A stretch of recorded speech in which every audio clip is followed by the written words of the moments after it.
Okay, கர்த்தர் நல்லவர், கர்த்தரை தெய்வமாக கொண்ட நாம் பாக்கியவான்கள். ஏனென்றால் ஜீவனுள்ள தேவனை நாம் தெரிந்து கொள்ளவில்லை, அவரே நம்மை தெரிந்து கொண்டிருக்கிறார் பாருங்க. நாம் பாக்கியவான்கள் ஏனென்றால் நாம் முற்றிலும் ஜெயம் கொள்ளுகிறவர்களாக இருக்கிறோம் இல்லையா?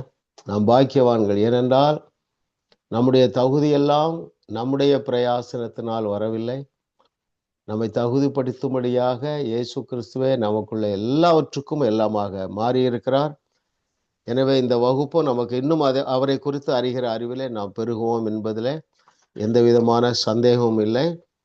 மொத்தம் இந்த 15 பாடங்கள் நமக்கு உண்டு. ஒவ்வொரு பாடத்திலும் 10 வகுப்புகள் உண்டு.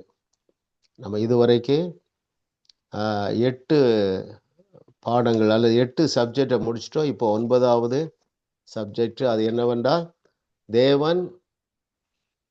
தேவனின் மெய்யான இயல்பு, ட்ரூ நேச்சர் ஆஃப் காட்.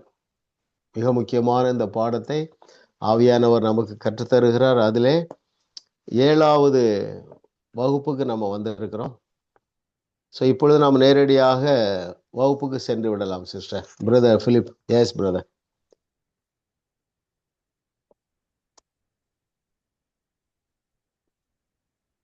யாரால் மாத்திரம் தேவனுடைய வார்த்தையினால் உண்டாகும் விடுதலையை பெற்றுக்கொள்ள முடியும்? எஸ், பவானி சிஸ்டர் சொல்லலாம்.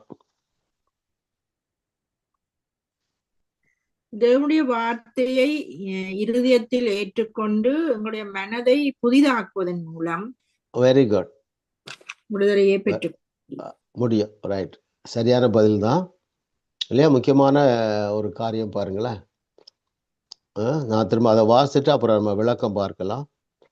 யாரால் மாத்திரம் தேவனுடைய வார்த்தையினால் உண்டாகும் விடுதலையை பெற்றுக்கொள்ள முடியும்? பேஜ் 128, 128 செகண்ட் பேராகிராஃப் கடைசியில் இருக்கு பாருங்க.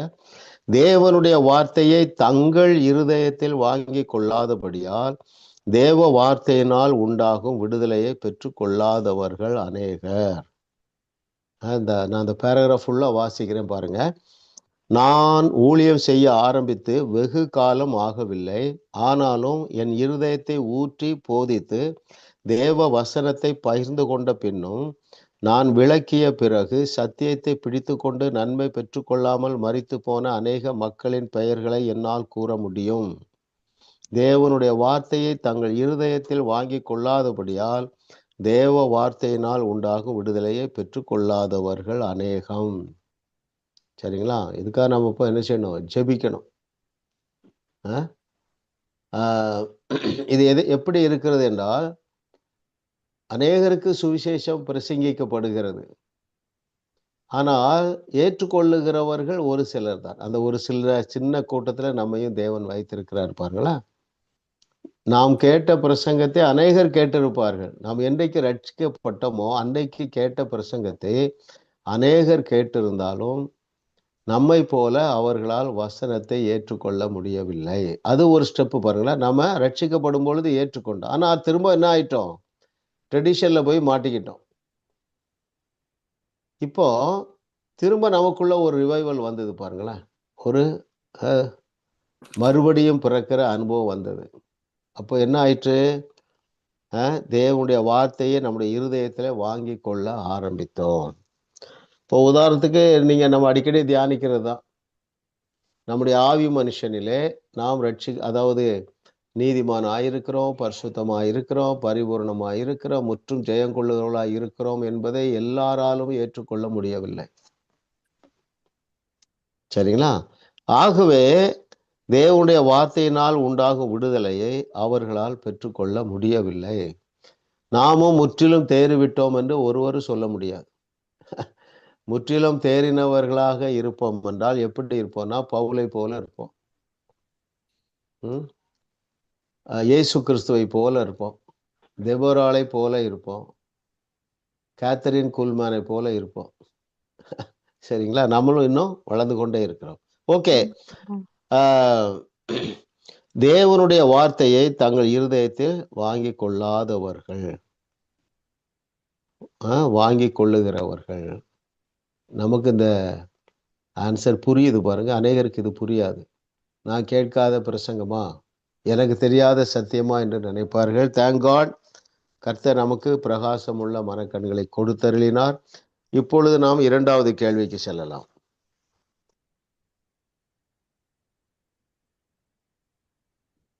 தங்கள் செயல்பாட்டுக்கு தக்கவாறே தேவன் ஒருவரை பயன்படுத்த முடியுமானால் எத்தனை சீடர்களை அவரால் பயன்படுத்தி இருக்க முடியும்? Very good. நீங்க தான் சொல்லணும் பதில். அனட்டா சிஸ்டர். ஒருவரையும் ஜீரோ. ஒருவரையும் பயன்படுத்தி இருக்க முடியாது. கரெக்ட் இல்லையா? ஆமா. ஏன் ஒருவரையும் பயன்படுத்தியிருக்க முடியாது? இதுக்கு இயேசு கிறிஸ்துவுடைய வாயிலிருந்து வந்த வார்த்தையிலிருந்து பதில் சொல்லுங்க பாப்போம். என்னால் அன்றி. அதை விட பெட்டர் ஆன்சர் இருக்கு. இப்படி கேட்கிறேன், நல்லவர்களை மாத்திரம்தான் தேவனால் பயன்படுத்த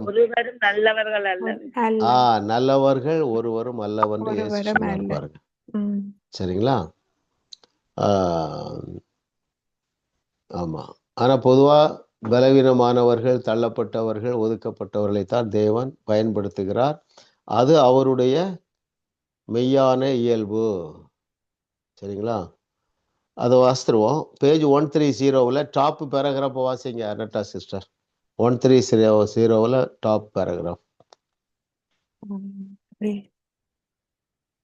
நான் என் ஊழியத்தை ஆரம்பித்த புதிதில் தேவன் என்னை எனது செயல்பாட்டுக்கு தக்கவாறுதான் உபயோகிப்பார் என்று நினைத்தேன். ஏதாவது ஒரு குறை என்னில் இருப்பதை நான் கண்டால் மக்களுக்காக ஜெபிப்பதற்கு தேவையான என் முழு விசுவாசத்தையும் நான் இழந்து விடுவேன். தேவனே, என்னை எப்படி நீர் உபயோகிக்க முடியும் என்று எண்ணுவேன். அநேக மக்கள் இன்னும் அப்படித்தான் நினைக்கிறார்கள். ஆமா, முக்கியமான விளக்கம். ஸோ நான் ஒரு நாளும் ஒருபோதும் அப்படி நினைக்க கூடாது. எனக்கு ஆரம்பத்தில் அந்த ஸ்ட்ரகிள் இருந்தது பாருங்களேன். ஒரு 3 வருஷம் இருக்கும்னு நினைக்கிறேன். பீகாருக்கு போனோம். அப்போ பிசாசு சொல்கிறான், தமிழ்நாட்டில் தான் உனக்கு அற்புதம் நடக்கும், அங்கே போனால் நடக்குமா? திடீர்னு எனக்கு கொஞ்சம் ஸ்லோ டவுன் ஆயிட்டேன். ஏன்னா சரியாக ஜெபிக்கவில்லை, சரியாக ஆயத்தம் பண்ணவில்லை. ஆனால் இயேசு கிறிஸ்துடைய வசனம் என்ன, வார்த்தை என்ன சொல்லுகிறது? யோவான் 7:38 24/7 ஆல் த்ரூ யுவர் லைஃப் உன்னுடைய உள்ளத்திலிருந்து ஜீவ தண்ணீர் உள்ள நதிகள் ஓடும். ஒரு நாள் நம்ம பிசாசு இடம் கொடுக்க கூடாது. we are perfectly perfected. நம்முடைய ஆவி மனுஷனிலே we are perfectly perfected. so all through your life you shall enjoy the blessings of the Lord. தேவனுடைய ஆசீர்வாதங்களை நீங்கள் அனுபவிக்க முடியும். எங்கே போனாலும், எப்பொழுது, எந்த சூழ்நிலையிலும் உங்களால் உங்களிடத்தில் இருக்கிற அந்த ஜீவ தண்ணீரை திறந்து விட்டு ஜனங்களை விடுவிக்க முடியும். உறுதியாக இருங்கள். நம்மை போல உறுதியாக இருக்கக்கூடிய அநேகர் கிடையாதுங்க. ஏன்னா அந்த அளவுக்கு நமக்கு வேதத்தின் மகத்துவங்களை ஆவியானவர் கற்றுத்தருகிறார், சிஸ்டமேட்டிக்காக கற்றுத்தருகிறார் இல்லையா? இந்த செய்திகள் மூலமாக, நம்முடைய ஜூம் மீட்டிங் மூலமாக மாத்திரமல்ல, இப்போ நமக்கு தெரியும் எந்தெந்த செய்திகளை கேட்க வேண்டும் இல்லையா? ஜாஸ் மினிஸ்ட்ரி செய்திகள், ஆண்ட்ரூ உமக்கு செய்திகள், பில் ஜான்சன், பில் விட்ஸ், எதை கேட்க வேண்டும் என்று நமக்கு தெரியும். எனவே நீங்கள் நன்றாக உறுதியாக இருப்பீர்கள் என்று நான் நம்புகிறேன். ரைட்? ஆமாம், தேவன் இன்னும் அதிகமாக நம் ஒவ்வொருவரையும் பயன்படுத்துவார். நமக்குள்ளே இருந்த அந்த ஜீவ தண்ணீர் எப்பொழுதும் பாய்ந்து கொண்டே தான் இருக்கிறது. அடுத்த கேள்வி போயிடலாம் பிரதர்.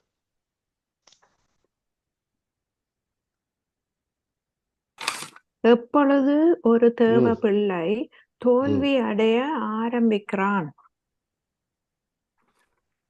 மகேஸ்வரி சிஸ்டர். எழுதின பாஸ்டர் சரியோ தெரியல. தேவன் மேல் நம்பிக்கை வைப்பதற்கு பதிலாக உங்கள் கிரியல் மேல் நம்பிக்கை வைக்கிறபடியால். Very good. நீங்க மார்க் ஃபுல் மார்க் போட்டுடுங்க. ஆனா இங்க எழுதியிருக்கிறது அதே அர்த்தத்துல வேற ஒண்ணு எழுதியிருக்கு. அது யாரு சொல்றீங்க? அது 5வது கேள்விக்கு வருது பாஸ்டர். நமது ஆ, பழைய 127வது பக்கம் பாஸ்டர். நமது ஆ, பழைய தவறுகளை நமக்கு ஞாபகப்படுத்தி அவ்வளவு நல்லவன் அல்ல, ஆகவே தேவ வல்லமை உனக்கு வேலை செய்யாது என்று சொல்லுவான். உடனே நாம் ம். தோல்வி அடைய ஆயத்தமாகிறோம். வெரி அன்பில் குட், வெரி குட். இருக்கிறவர்கள் உடனே சாத்தான் சொல்வதை ஏற்றுக்கொண்டு நமது செயல்பாட்டுக்கு தக்க அளவில் தான் தேவன் நமது வாழ்வில் இடைபடுவார் என்று விசுவாசிக்கிறார்கள். அந்த போதும் போதும் மாதிரியான நினைவுகளை போதும். அவர் ஓகே, ஏற்றுக்கொண்ட உடனே அவர்கள் தோல்விக்கு நேரா ஓகே, சரியான பதில் சிஸ்டர். அதை நான் வாசித்துருவோம். 1, 2, 3ல ஃபர்ஸ்ட் பேராகிராஃப். நம்மில் அநேகர் தேவனுடைய தயவை விட, நல்லா நீங்க கவனிக்கணும், அதாவது தேவனுடைய இரக்கம், தேவனுடைய கிருபை, தேவனுடைய தயவை விட நமது பாவங்களை குறித்தே அதிக உணர்வுள்ளவர்களாய் இருக்கிறோம். யாருக்காவது ஊழியம் செய்யும் போது அது மிகவும் வெளிப்படையாக தெரிவது துரஷ்டவாதமான காரியம். சாத்தான் செய்வதெல்லாம் நமது பழைய தவறுகளை நமக்கு ஞாபகப்படுத்தி, நீ அவ்வளவு நல்லவன் அல்ல, ஆகவே தேவ வல்லமை உனக்கு வேலை செய்யாது என்று சொல்வான். உடனே நாம் தோல்வி அடைய ஆரம்பிக்கிறோம். ஆனா நான் நம்புறேன், நீங்க அப்படி எண்ண மாட்டீர்கள் இல்லையா? அவ்வளவு ட்ரைனிங் ஆண்டவர் கொடுத்துருக்கார். ரைட்? ஆமா, எந்த கொஸ்டினுக்கும் உங்களால ஆன்சர் பண்ண முடியும். ஆமா, அது நம்முடைய பக்தியினாலேயோ நம்முடைய பரிசுத்தத்தினாலேயோ அல்ல, அவருடைய கிருபை, அவருடைய தயவு, அவருடைய இரக்கத்தினாலே தான் தேவன் ஒருவரை பயன்படுத்துகிறார். இது அற்புதம் செய்கிறதுக்கு மாத்திரமல்ல, எல்லாவற்றிற்கும் இது உதவும். உங்க வாழ்க்கையில ஒரு இது வருது, ஒரு நெருக்கடி வருதுன்னு வைங்களேன். இந்த சத்தியத்தை அறியாதவர்களாய் இருந்தால், எந்த சத்தியத்தை? தேவனுடைய மெய்யான இயல்பை அறியாதிருந்தால் உடனே என்ன சொல்லுவோம், என்ன நினைப்போம்? என்னிடத்துல ஏதோ ஒரு குறை வந்துட்டு இல்லையா, நான் இந்த காரியத்துல குறை உள்ளவனாய் இருக்கிறேன், சரியா ஜெபிக்கவில்லை, எனவே எனக்கு இப்படி நடக்கிறது என்கிற பொய்யை எனக்கு உறுதியா நம்புறேன். நீங்க யாரும் அந்த பொய்யை நம்ப மாட்டீங்க, சரிங்களா? ஆமா, நம்முடைய பரிசுத்த குறைச்சலோ நம்முடைய விசுவாச குறைச்சல் கூட உங்களுக்கு தீமையை கொண்டு வராது.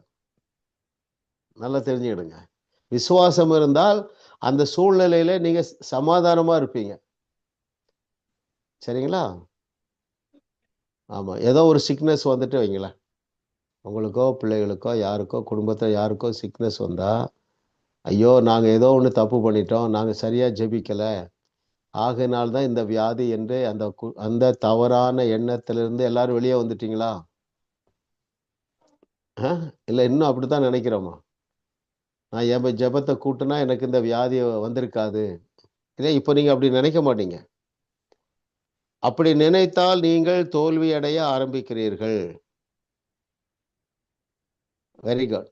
நம்முடைய கிரியைகளை நம்புகிறவர்கள், தம்முடைய கிரியைகளை நம்புகிறவர்கள், இன்னும் நான் பழைய காலத்தில் செய்த பாவங்கள் எனக்கு இப்படி ஆயிற்று அப்படின்னு நினைக்கிறவர்களால் பெரிய ஆசீர்வாதங்களை தேவனிடமிருந்து பெற்றுக்கொள்ள முடியாது. அவர்கள் சிலுவைக்கு பகைஞர்கள் இல்லையா? நாம் அப்படி இல்லை, அப்படி இருக்கல் ஆகாது. 4வது கொஸ்டின் போயிடும்.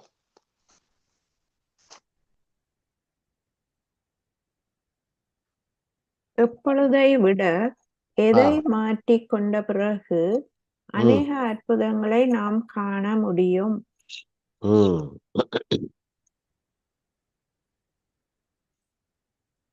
எஸ் பனாம் சிஸ்டர். எங்களுடைய எண்ணத்தை மாற்ற வேணும்.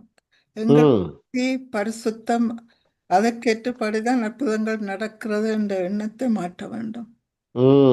வெரி குட்,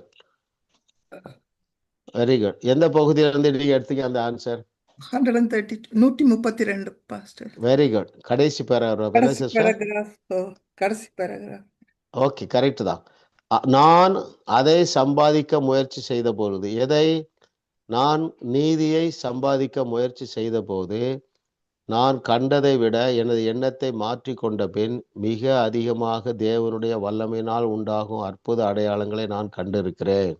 அதாவது நான் சம்பாதித்து எதை பரிசுத்தத்தை நான் செயல்பாடு சம்பாதிக்கணும் அப்படின்னு நான் முயற்சி செய்ததை விட என்னுடைய எண்ணத்தை மாற்றி கொண்ட பிறகு அநேக அற்புதங்கள் நடக்கின்றன. அதற்காக நான் ஒரு சோம்பேறித்தனமான பாவ வாழ்க்கை வாழ்கிறேன் என்று அர்த்தம் அல்ல, இல்லை. ஆனால் தேவனால் உபயோகப்படுவது அல்லது தேவனிடமிருந்து பெற்றுக்கொள்வது போன்ற எதையுமே அல்லது தேவனோடு எனக்குள்ள உறவுக்கு அடிப்படையாகவோ எனது பரிசுத்தத்தை அடித்தளமாக நான் பயன்படுத்தவில்லை. கர்த்தர் நல்லவர்.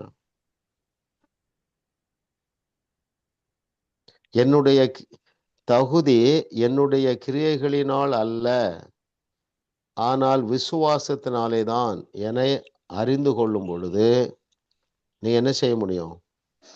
மிகுந்த சமாதானத்தோடு மிகுந்த விசுவாசத்தோடு, இல்லையா, சாதாரணமாக அற்புதம் செய்ய முடியும். தெரிஞ்ச சப்ஜெக்டாக இருந்தாலும் வெவ்வேறு கோணத்துல நாம் இப்படி கற்றுக்கொள்ளுகிறதுனால உங்களுடைய எஞ்சியுள்ள காலமெல்லாம் நீங்க குற்ற உணர்வுக்குள்ள போக மாட்டீங்க. Right, that's very important. பாருங்க, கர்த்தர் நல்லவர், அவர் கிருபை என்றும் உள்ளது. எஸ் பிரதர், 5வது கேள்வி போவோம். சாத்தானால் யாரை அடிக்கடி தோற்கடிக்க முடியும்? Yes brother Philip. If you have confidence in your own goodness. Very good. நம்முடைய நற்கிரியைகளின் மேல் அல்லது நம்முடைய செய்கைகளின் மேல் அல்லது நம்முடைய ஜெபத்தின் மேல் நம்முடைய கீழ்ப்படிதலின் மேல் நம்முடைய பரிசுத்தத்தின் மேல் நம்பிக்கை இருக்குமானால் சாத்தான் உங்களை அடிக்கடி தோற்கடிக்க கூடும். ரைட், பேஜ் 129, 3rd paragraph, 129வது பக்கத்துல 3வது பேராகிராஃப். அதற்கு மாறாக நீங்கள் எவ்வளவு செய்திருந்தாலும் சாத்தான் உங்களிடம் வந்து நீங்கள் குறை உள்ளவர்களாய் இருக்கும் பகுதிகளை சுட்டி காட்டி உங்கள் மனசாட்சியை உறுத்துவதினால் தேவன் உங்களுக்காக கிரியை செய்வார் என்கிற விசுவாசத்தை நீங்கள் இழந்து விடுவீர்கள். உங்கள் நற்கிரியைகளிலேயே உங்கள் நம்பிக்கை இருக்குமானால் சாத்தான் உங்களை அடிக்கடி தோற்கடிக்க கூடும். அல்லேலூயா. ஆமா, பாருங்க, இந்த ட்ரூத்தை தெரிஞ்ச பிறகு நமக்குள்ள ஒரு சமாதானம், இல்லையா, ஒரு ரெஸ்ட், ஒரு பேஷன்ஸ், ஒரு பொறுமை, ஒரு பதஷ்டம் இல்லாத ஒரு மனநிலையை எல்லாருமே நாம் அடைந்திருக்கிறோம். இல்லை என்று ஒருவரும் சொல்லவே முடியாது. that's the power of grace. எப்பொழுது கிருபை வேலை செய்யும்?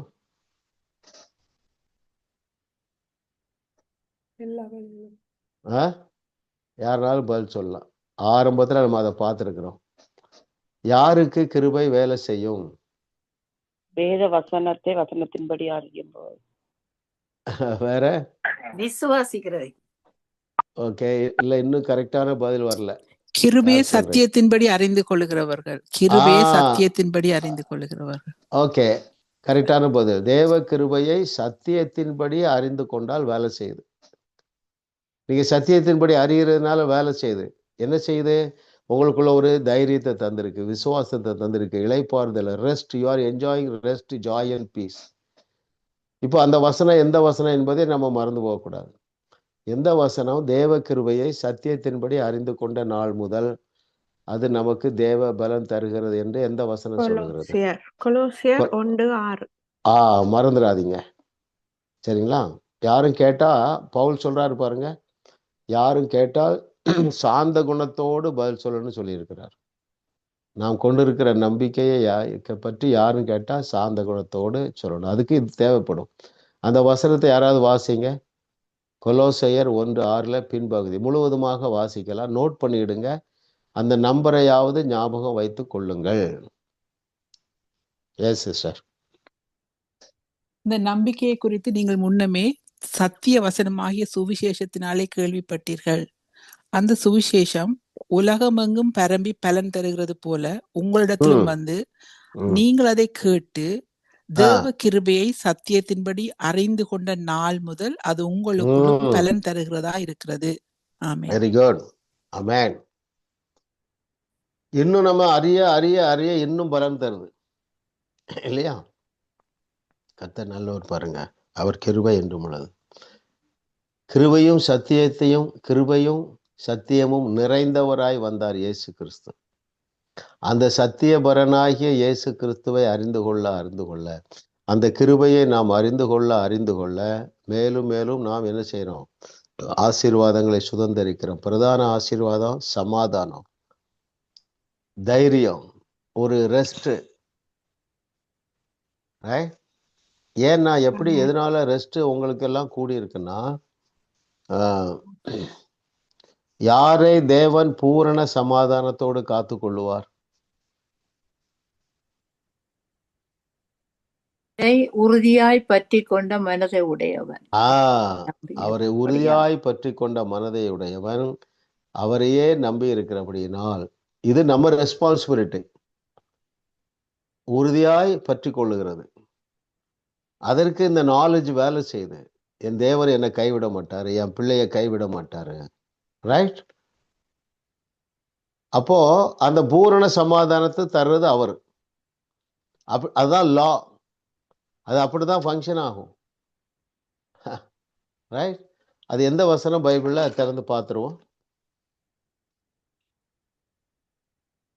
ஏசாயா 26. ஏசாயா 26. உம்மை உறுதியாய் பற்றி கொண்ட மனதை உடையவன், உண்மையே நம்பி இருக்கிறபடியால் நீர் அவனை பூரண சமாதானத்துடன் காத்துக்கொள்வீர். 26 எத்தனாவது வசனம்? 3. ஓகே, பாருங்க. உம்மை உறுதியாய் பற்றி கொண்ட மனதை உடையவன், உண்மையே நம்பி இருக்கிறபடியினால் நீர் அவனை பூரண சமாதானத்துடன் காத்துக்கொள்வீர். முன்னை விட நம்ம எல்லாருமே அவரை உறுதியாக பற்றி கொண்டு இருக்கிறோம். ரைட்? யாருமே இல்லைன்னு சொல்ல முடியாது. இல்லைன்னு சொன்னா சொல்லலாம், முன்னால விட எனக்கு நம்பிக்கை குறைஞ்சிருக்கு பிரதர், அப்படி இல்லை. நீங்கள் தேவ கிருபையை சத்தியத்தின்படி அறிந்து கொண்டே இருக்கிறதுனால நாம் அவரை உறுதியாய் பற்றி கொள்ளக்கூடிய மனதை தேவனே நமக்கு தந்தருளி இருக்கிறார். அந்த என்ன செஞ்சிட்டுனா ஒரு சமாதானத்தை பெருக பண்ணி இருக்கிறது. சமாதானத்தோடு இருக்கும் பொழுது நீங்கள் பெற்றுக்கொள்ளுகிற இன்னொரு மிகப்பெரிய ஆசீர்வாதம் என்னவென்றால், தேவனுடைய சத்தம் உங்களுக்கு கேட்கும். நீங்க ஒரு பதஷ்டத்தோடு இருப்பீர்கள் என்றால் தேவனுடைய சத்தம் அல்லது தேவனுடைய வழி நடத்துதல் உங்களுக்கு தெரியாது. சரிங்களா? ஒரு தீர்மானத்தை தவறா எடுத்துருவோம்.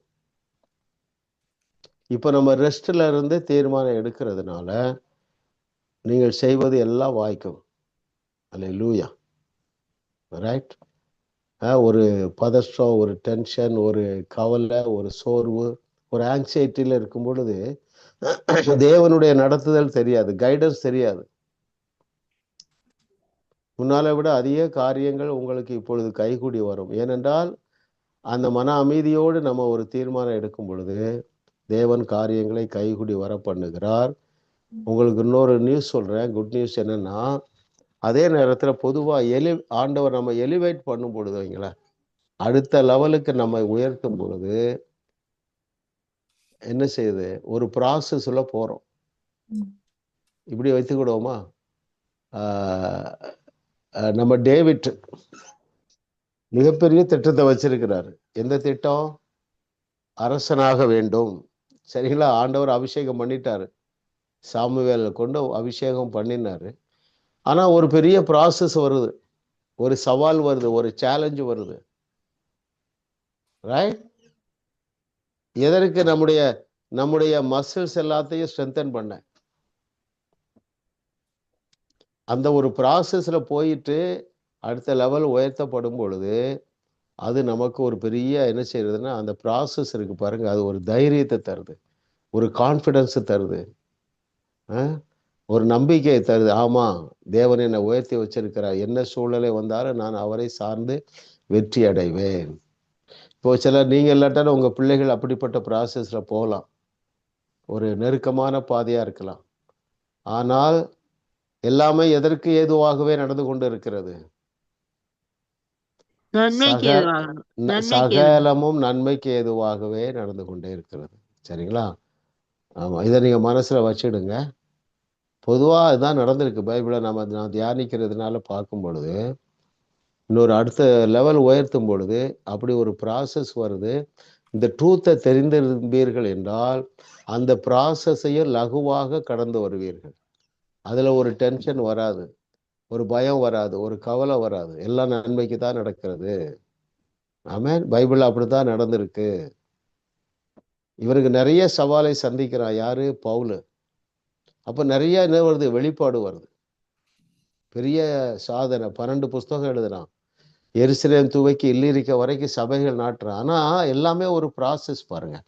அப்போ என்ன பாயிண்ட்னா, அப்படிப்பட்ட ஒருவேளை இடுக்கமான பாதையில நாம் போகும் பொழுதும் நம்மாலே சமாதானமாக இருக்க முடியும். எதை அறிந்தவர்களுக்கு எல்லாம் நன்மையாக தான் முடியும். என்னுடைய டெஸ்டினி எனக்கு தெரியும், எனக்கு நன்மையாகத்தான் நடக்கும் என்றதை நீங்கள் அறிந்திருப்பீர்கள் என்றால், ஒருவேளை ஒரு வியாதி வந்தாலும் அந்த இடத்துல நீங்கள் நிதானமாக சமாதானமாக இருக்க முடியும், சிரித்து கொண்டு இருக்க முடியும், கவலை இல்லாமல் இருக்க முடியும். கர்த்தர் நல்லவர் பாருங்க. அவர் கிருபை என்னும் பொழுது அடுத்த கொஸ்டின் போயிடலாம் பிரதர். எத்தனாவது கொஸ்டின்? நெக்ஸ்ட் 6. Okay okay. நாம் பரிசுத்தத்தில் பலவீனமாய் இருக்கும் போதும் எப்படி இருக்கிறோம்? எனவே அந்த நேரமும் நம்மால் என்ன செய்ய முடியும்? யார்? லிதியா சிஸ்டர், நீங்க சொல்லிட்டீங்களோ? இல்ல பாஸ்டர். சொல்லுங்க சிஸ்டர். நாம் பரிசுத்தத்தில் பலவீனமா இருக்கும் போதும் நாங்கள் பலம் உள்ளவர்களா இருக்கிறோம். ஓகே. எனவே அந்த நேரமும் என்ன செய்ய முடியும்? இன்னும் தேவனை அதிகமாக நம்புவோம். ஓகே. 133வது பக்கம் பார்த்து. ஓகே, இருங்க. அதுல இந்த பதில் இல்ல. ஆனா அது ஏக்கு அதுல பதில் இருக்கு. நான் பலவீனமா இருக்கும் போதே பலம் உள்ளவனா இருக்கிறேன். எனவே அந்த நேரமும் என்ன செய்ய முடியும்? தோல்வியடைந்த நேரங்களிலும் அவர் இன்னும் அதிகமாக தேவனை நம்பினார் என்றுவோம். நாங்களும் ஓகே. வேற என்ன பதில் எழுதலாம்? விசுவாசிக்க முடியும். அற்புதங்கள் செய்யலாம்.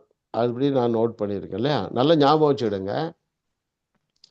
நாம பரிசுத்தத்துல பலவீனமா இருக்கும் பொழுதும் நாம் பலம் உள்ளவர்களாய் இருக்கிறதுனால அப்பொழுதும் அற்புதம் செய்ய முடியும். அதாவது நீங்க என்னைக்கு ஆண்டவராய் இயேசு கிறிஸ்துவை ஏற்றுக்கொண்டீர்களோ அன்றைக்கே இயேசு கிறிஸ்து செய்தவைகளையும் செய்ய முடியும், அதை விட பெரிய அற்புதங்களையும் செய்ய முடியும், செய்ய வேண்டும். சரிங்களா? இதை நீங்க புரிஞ்சுக்கிடுங்க. எல்லா ஏரியாவிலையும் நீங்க அப்படி செய்யலாம். ஒருத்தர் நீங்க சுவிசேஷம் சொல்றீங்க, உங்களுக்குள்ள ஒரு சோர்வு இருக்கு, நான் சரியா ஆண்டவரோட இல்லையே. அந்த பலவீனமாய் இருக்கும் பொழுதும் நீங்கள் பலவீனமாய் இருக்கவில்லை, பலம் உள்ளவர்களாகத்தான் இருக்கிறீர்கள். எனவே நீங்க தைரியமா அடிச்சு பேசணும். இதுதான் சத்தியம். சரிங்களா?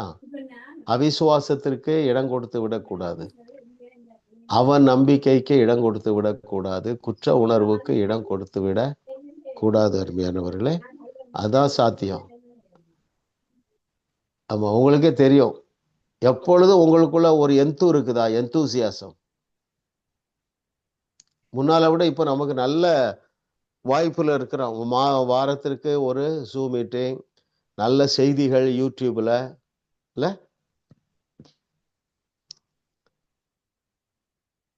அல்லேலூயா. கர்த்தர் நல்லவர். ஏனென்றால் தேவன் நம்மை நம்பி இருக்கிறார். அதை வாசிக்கிறேன். பேஜ் 133, கடைசி பேராகிராஃப். நான் மிகவும் சோர்ந்து போயிருந்த நேரங்களில் மிகப்பெரிய அற்புதங்கள் பலவற்றை நான் கண்டிருக்கிறேன். உண்மையில் 2 கொரிந்தியர் 2:10 பவுலும் நான் பலவீனமாய் இருக்கும் போதே பலமுள்ளவனாய் இருக்கிறேன் என்று இதைத்தான் சொல்லுகிறார் என்று விசுவாசிக்கிறேன். கிருபை பரிசுத்தம் என்ற சத்தியங்களை சரியாக கையாண்டு தன் பலவீனத்தை அறிந்து தமது செயல்பாடுகளில் தோல்வியடைந்த நேரங்களிலும் அவர் இன்னும் அதிகமாக தேவனை நம்பினார்.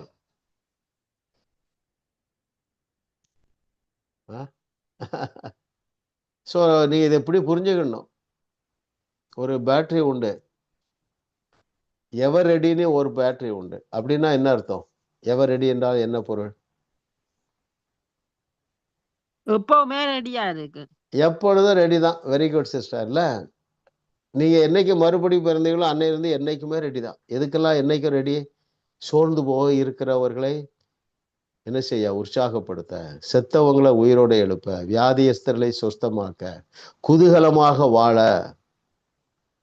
உற்சாகமுள்ள ஆவியை நாம் காத்துக்கொள்ள. அருமையானவர்களே, எப்பொழுதுமே நீங்க ரெடியா இருக்கிறீர்கள் என்பதை அறிந்து கொள்ளுங்கள். அதனால்தான் பலவீனன் தன்னை பலவான் என்று சொல்ல கடவன், தரித்திரன் என்னை தன்னை ஐஸ்வர்யவான் என்று சொல்ல கடவன். Okay, yes brother.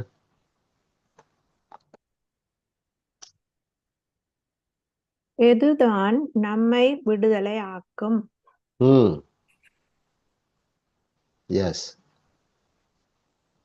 அடுத்து யார் சொல்றீங்க? நீங்க ஸ்கிரீன்ல இல்ல, வீடியோல வராதவங்க சொல்லலாம். Malathi sister, Niranjana, Ruth sister, Ruth, John, Salome, Sridevi, யார் சொல்றீங்க? சொல்லுங்க. 135வது பக்கம் பாஸ்டர். வேதத்தை நீங்கள் திறக்காவிட்டால் நீங்கள் மூலராக இருக்கிறீர்கள், ஏனெனில் அதில் தான் ஜீவ வார்த்தைகள் இருக்கின்றன. அவருடைய மெய்யான சுவாசத்தை குறித்த வெளிப்பாடுகள் அங்கேதான் இருக்கின்றன. அதுதான் உங்களை விடுதலையாக்கும். வேதம் தான், சத்தியம்தான் உங்களை விடுதலையாக்கும். எந்த சத்தியத்தை அறியாதவர்கள்? எது சரியான சத்தியம்? எது சரியான? அதாவது இந்த கான்டெக்ட்ல நீங்க கரெக்டான பகுதி தான் எடுத்திருக்கீங்க. ஆனா பாயிண்டா சொல்லல, கரெக்டான பகுதி தான் எடுத்திருக்கீங்க. பாயிண்டா சொல்லுங்க. ஜீவ வார்த்தைகள் இருக்கின்ற அவருடைய மெய்யான சுபாவத்தை, தட்ஸ் வெரி இம்பார்ட்டன்ட். அவருடைய மெய்யான சுபாவம் என்ன? அன்பு. ஓகே. அவருடைய நியாய தீர்ப்பு எதுதான்? மன்னிப்பு. அந்த மெய்யான சுபாவத்தை குறித்த வெளிப்பாடுகள், அன்பாகவே இருக்கிறார் என்கிற வெளிப்பாடு, மன்னிப்பு தான் அவருடைய சுபாவம். அவர்தான் மெய்யான சுபாவம். பல சான்றுகள் நீங்க படிச்சிருப்பீங்க, நம்ம ஆழமா போக வேண்டியதில்லை இல்லையா? இப்போ கையும் களவுமாக பிடிக்கப்பட்ட அந்த ஸ்திரீக்கு நியாயப்பிரமாணத்தின் அடிப்படையிலே அவர் தீர்ப்பு வழங்கவில்லை, மன்னிப்பின் அடிப்படையில் தான் தீர்ப்பு வழங்குகிறார். அதுதான் அவருடைய மெய்யான சுபாவம். ஒரு தவறு செய்த உடனே அவர் நம்மை புறம்பே தள்ளுகிற தேவனாக இல்லை. அப்படி தள்ளினால் இயேசு கிறிஸ்து ஒருவரை தவிர உலகத்தில் பிறந்த எந்த மனிதனையும் தேவனால் பயன்படுத்த முடியாது. ஆபிரகாமையும் முடியாது, யோசுவாவையும் முடியாது, மோசேயும் முடியாது. எல்லாரையும் பயன்படுத்துறார். ஏன்னா அவருடைய மெய்யாவுமே சுபாவமே மன்னிப்பு தான். ஓகே, இது நம்ம முக்கியமான ட்ரூத் இல்லையா? நீங்க மறந்தே போகக்கூடாது. நான் நினைக்கிறேன் நீங்க எல்லாரும் அதுல ஜெயித்திருப்பீங்க. ஒரு இஷ்யூ வருது, ஒரு தேவை வருது, அல்லது ஒரு பிரச்சனை வருகிறது என்றால் உங்களை நீங்களே குற்றப்படுத்த முடியாது. குற்றப்படுத்துவீர்கள் என்றால் நீங்கள் இன்னும் சத்தியத்தை சரியாக அறியவில்லை. சரிங்களா? ஆமா, உங்க மீது அவர் சந்தோஷமா தான் இருக்கிறார். இளைய குமாரன் மீது எவ்வளவு சந்தோஷமா இருந்தாரோ அதே அளவு, இல்லையா?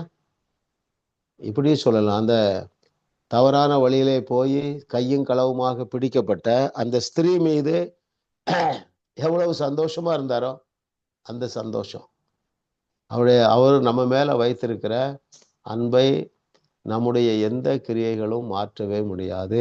ஒன்றை தவிர, அது என்ன சொல்லுங்க? அவிசுவாசத்தை தவிர. ஏன்? விசுவாசம் இல்லாமல் தேவனுக்கு பிரியமாயிருப்பது கூடாத காரியம். அப்படி என்றால் என்ன பொருள்? தேவன் என் மீது அன்பாகவே இருக்கிறார் என்கிறதை நீங்கள் விசுவாசித்தால் போதும். அவிசுவாசம்தான் நமக்கு வரக்கூடாது. சரிங்களா? ஆமா, கர்த்தர் நம்மை அடுத்த நிலைக்கு கொண்டு போறார். ஆமா, இன்னும் உற்சாகத்தை தரப்போறார், இன்னும் சந்தோஷத்தை தரப்போறார், இன்னும் உங்கள் மூலமாக அற்புதங்களை செய்ய போகிறார். இன்னும் உங்கள் மூலமாக உங்கள் சந்ததிக்கு அநேக நன்மைகளை கொண்டு வர போறார். அல்லேலூயா. ஆமா. ஓகே பிரதர், 8வது கேள்வி போயிடும். வல்லமையானவர்களையும் சிறந்தவர்களையும் தேவனால் ஏன் அதிகமாக உபயோகிக்க முடிவதில்லை? ஷார்ட்டா சொல்லுங்க.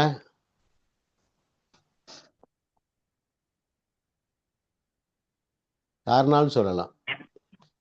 தங்கள் கிரியைகளையும் தங்கள் நற்கிரியைகளையும் தங்கள் திறமைகளையுமே அவர்கள் நம்புவதனால. Very good sister.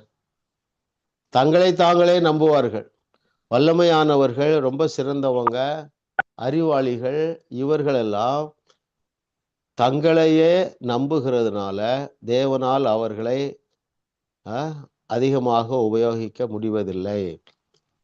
பேஜ் 134 கடைசி பேராகிராஃப் வாசிங்க யாராவது.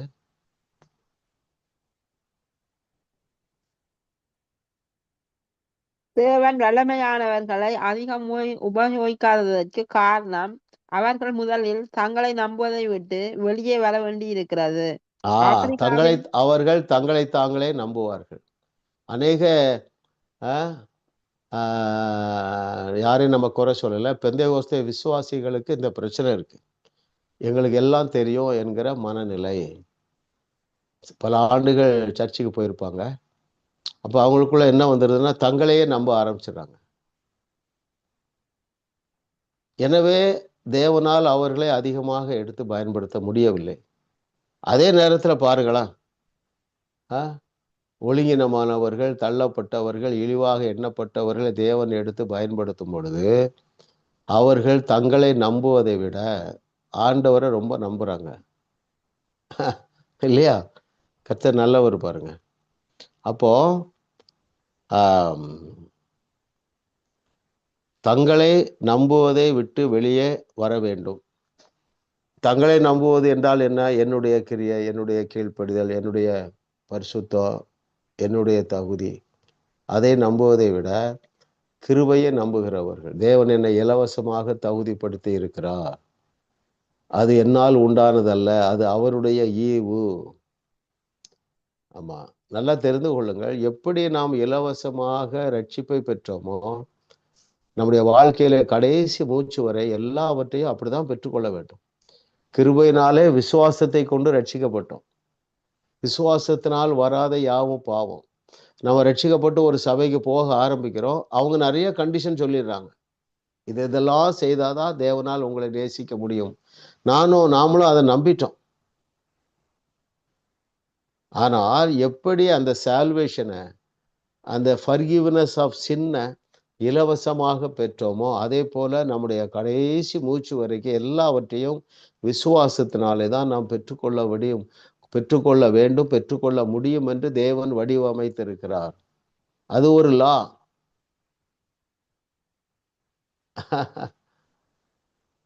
கர்த்தர் நல்லவர் பாருங்க. நான் திரும்ப சொல்றேன், நமக்கு தேவை என்னது? சமாதானம் வேணும், ஒரு தைரியம் வேணும், ஒரு சந்தோஷம் வேணும், ஒரு ரெஸ்ட் வேணும். இந்த காரியங்கள்ல நம்ம எல்லாரும் வளர்ந்துருக்கிறோம். ஏன்னா நான் தேவனுக்கு ரொம்ப கீழ்ப்படுகிறனால அல்ல, விசுவாசத்துல வளர்ந்துருக்கிறோம். விசுவாசம் எதனால வந்தது? சத்தியத்தை சரியாக அறிகிறதுனால. இதை போலதான் எல்லாவற்றையும் நம்மால் பெற்றுக்கொள்ள முடியும். அதை நீங்க பிடிச்சுக்கிடணும். இன்னும் பொருளாதாரத்துல குறை உள்ளவர்கள் அதை பிடிச்சுக்கிடுங்க. ஆரோக்கியத்துல குறை உள்ளவர்கள் அதை பிடித்து கொள்ளுங்கள். குடும்ப ஐக்கியத்திலே குறை உள்ளவர்கள் அதை பிடித்து கொள்ளுங்கள். எதை பிடித்து கொள்ளணும்? எப்படி நான் இலவசமாக ரட்சிக்கப்பட்டேனோ அப்படியே இலவசமாகவே இந்த பிரச்சனையிலிருந்து நான் வெளியே வருவேன் என்று நீங்க பிடிச்சுடுங்க.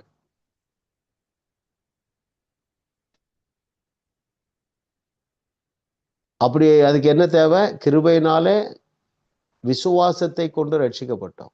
விசுவாசத்தை கொண்டு நாம் கடன் பிரச்சனையிலிருந்து வெளியே வர வேண்டும். விசுவாசத்தை கொண்டு பயத்திலிருந்து வெளியே வர வேண்டும். விசுவாசத்தினாலே குடும்பத்திலே ஐக்கியம் வர வேண்டும். நீங்க விசுவாசித்தா போதும். நீ விசுவாசித்தால் என்ன நடக்கும்? தேவ மகிமையை காணலாம். அதாவது தேவனுடைய ஆசீர்வாதங்கள் எல்லாமே, நான் சொன்ன காரியங்கள் எல்லாம் தேவ ஆசீர்வாதம். ஐஸ்வர்யம், ஆரோக்கியம், குடும்பத்துல அன்பு, ஐக்கியம், பிள்ளைகள் கீழ்ப்படிதல், நீங்க விசுவாசித்தா போதும். நீங்க எப்போ விசுவாசிக்க முடியும்? சத்தியத்தை சரியாக அறியும் பொழுது நீங்க என்ன விசுவாசிப்பீங்கன்னா, இல்ல இந்த பிள்ளை இப்படி இருக்க மாட்டான், கண்டிப்பா ஆண்டவருடைய அன்பை அறிந்து கொள்ளுவார், இந்த தவறான தொடர்புல இருந்து வெளியே வருவார், இந்த கீழ்ப்படியாமையிலிருந்து வெளியே வருவான் என்று நீங்கள் விசுவாசிக்க முடியும், விசுவாசிக்க வேண்டும். விசுவாசம் என்றால் என்ன? ஷார்ட்டா சொல்லுங்க. உறுதியும் காணப்படாதவைகளின் நிச்சயமும்.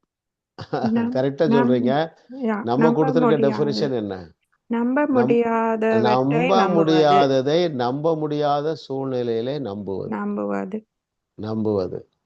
யாராலும் நம்ப முடியாது கோலியாத்தை ஜெயிக்க முடியும். நம்ப முடியாத சூழ்நிலை, நம்ப முடியாத அந்த சூழ்நிலையிலும் நம்ப முடியாத வெற்றியை தாவீது நம்பினான். பெரிய வெற்றிக்காக தேவனை தேடுங்க, சரிங்களா? பெரிய வெற்றி, கர்த்தர் நல்லவர், அவர் கிருபை என்றும் உள்ளது. பெரிய வெற்றி, பெரிய அற்புதம், பெரிய ஆசீர்வாதம் இல்ல, அநேகருக்கு ஆசீர்வாதமா இருக்கிறது. அதை நம்புங்க. நம்பக்கூடிய சூழ்நிலை இருக்க வேண்டிய அவசியம் இல்லை. காணப்படுகிறது அல்லது நம்ப முடியக்கூடியதை நம்புவதற்கு விசுவாசமே தேவையில்லையா? எழுதி தந்திருக்கிற எல்லாத்தையும் நம்ம விசுவாசிக்கணும், அவ்வளவுதான். அவர் செய்ததை விட பெரிய கிரியைகளை செய்வீர்கள். ரொம்ப எமோஷனல்லாம் நீங்க செய்ய வேண்டாம், சாதாரணமா பேசுங்க. டெட் பாடியை பார்த்து சாதாரண பேசுங்க. லாசருவே வெளியே வா, தபித்தாலே எழுந்துரு, இல்லையா? இயேசு நாமத்துல எழுந்துரு. அருமையானவர்களே, கர்த்தர் நல்லவர். எத்தனாவது கொஸ்டின் முடிச்சிருக்கோம் பிரதர்?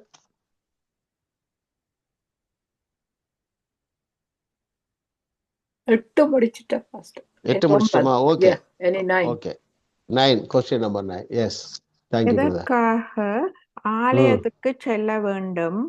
5 காரணங்கள் எழுதுக. ஓகே. தேவனை ஆராதிக்கவும், அவரிடமிருந்து செய்திகளை கேட்கவும், மற்றவர் விசுவாசிகளோடு ஐக்கியம் மூலமாக நீங்கள் வளரவும், தேவன் விரும்பும் வகையில் நீங்கள் ஊழியம் செய்ய வேண்டிய இடத்தை கண்டறியவும் நீங்கள் ஆலயத்துக்கு செல்ல வேண்டும். ஓகே, உங்கள் வாழ்வை அது மறுரூபம் ஆக்கும் என்பதால் ஆலயத்துக்கு செல்லுங்கள். Very good. ஆமா, ஆவியானவர் எனக்கு ஞாபகப்படுத்துகிறத நான் சொல்றேன். உங்க குடும்பத்துல, சரிங்களா, யாராவது இந்த ட்ரூத்தை அறியறாங்க, இந்த நியூ கவர்னட் ட்ரூத்தை அறியறாங்க, உங்க பிள்ளைகளோ பேர பிள்ளைகளோ, இல்லையா? அப்போ நீங்க என்ன செய்யணும்? அவங்களெல்லாம் வச்சு என்ன செய்யுங்க? ஒரு சபையை ஆரம்பியுங்கள். எத்தனை பேருக்கு பாட சொல்லி கொடுக்க ஏதேன் தோட்டத்துல ஆண்டவர் இறங்கி வந்தாரு? 2 பேருக்கு சொல்லி கொடுக்க வந்தாரு பாருங்க.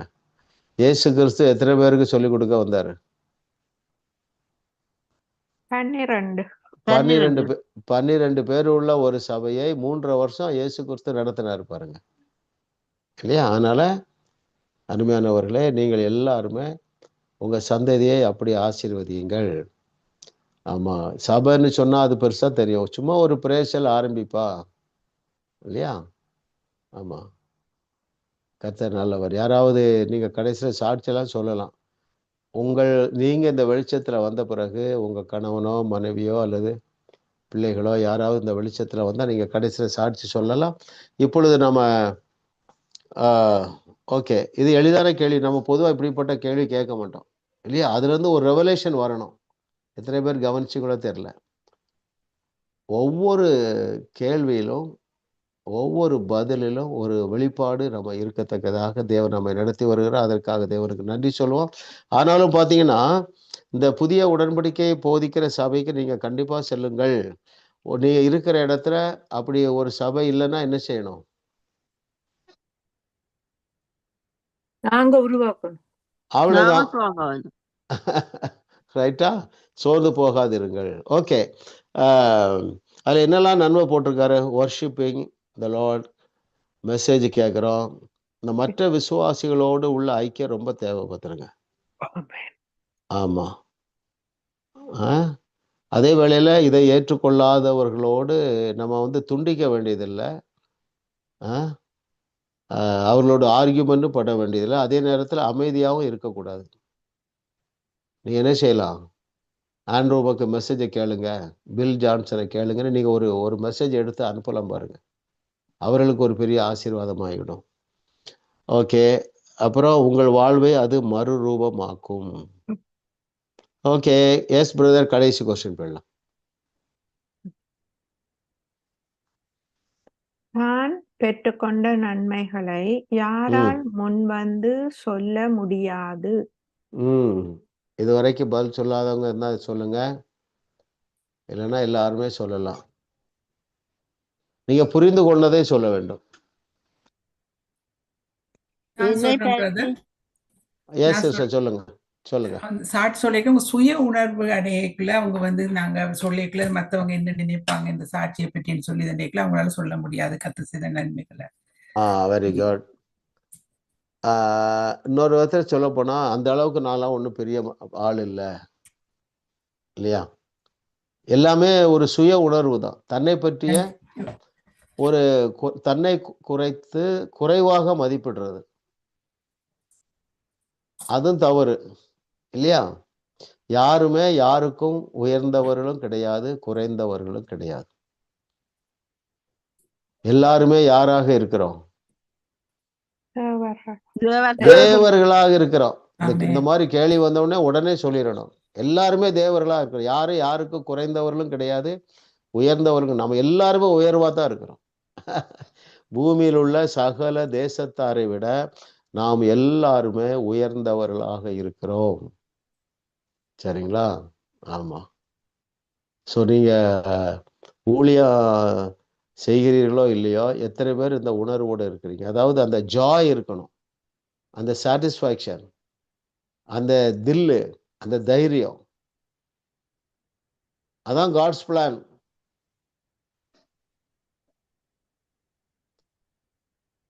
Very good. கர்த்தர் நல்லவர், அவர் கிருபை என்றும் உள்ளது. அடுத்த வகுப்பு அடுத்த வாரம் இதே நேரத்தில் அத்தியாயம் 8 இருந்து நம்ம கேட்கப்படும். இப்பொழுது நான் அப்படியே உங்களை பிளஸ் பண்றேன். பிதாவே, நாங்கள் உமக்கு நன்றி சொல்லுகிறோம் ஆண்டவர். எங்களை எவ்வளவாய் நீர் தகுதிப்படுத்தி எங்கள் மீது எவ்வளவு அன்பு வைத்திருக்கிறீர். உமக்கு நன்றி அப்பா, உமக்கு நன்றி, உமக்கு நன்றி. எங்கோ இந்த உலகத்துல ஏதோ ஒரு மூலையிலே வாழ்ந்த எங்களுக்கு உம்முடைய வேதத்தின் மகத்துவங்களை கற்றுக் கொடுக்க ஆவியானவர் எங்களுக்கு உதவி செய்கிறதற்காக நன்றி ஆண்டவரே. உமக்கு நன்றி நன்றி நன்றி நன்றி. உம்முடைய மெய்யான இயல்பை நாங்கள் அறிந்து கொள்ள எங்களுக்கு நீர் இப்படிப்பட்ட பாடங்களை கற்றுத்தருகிறதுக்காக நன்றி. இதை அறிந்து கொள்ளவும், இதை ஏற்றுக்கொள்ளவும், இதை மற்றவர்களுக்கு போதிக்கவும் தக்கதாக எங்களுக்கு வேண்டிய தைரியத்தையும் கிருபையையும் வாய்ப்பையும் வாஞ்சையையும் நீர் தந்தருள்வீராக. உமக்கே மகிமை உண்டாகட்டும். இயேசு நாமத்தில் பிதாவே, ஆமென், ஆமென்.